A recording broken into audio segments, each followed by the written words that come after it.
baxtsiz hodisa sababli shol bo'lib qolgan boladan orzular haqida so'ralyapti.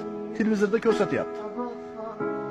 Yosh bo'lgan, sho'x bo'lgan, ibodatdan uzoq bo'lgan, ota-onaga bir mehribon bo'lmagan, xullas baxtsiz hodisaga tushdi-da, shol bo'lib qoldi.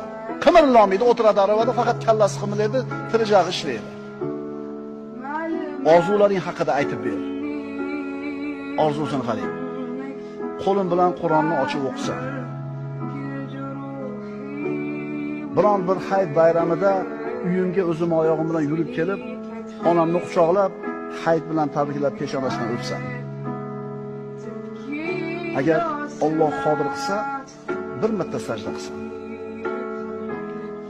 Bu uchala niyati, orzusi baxt ekanligini bu yigit qachon bildi? Mana shu narsalardan mahrum bo'lgandan keyin.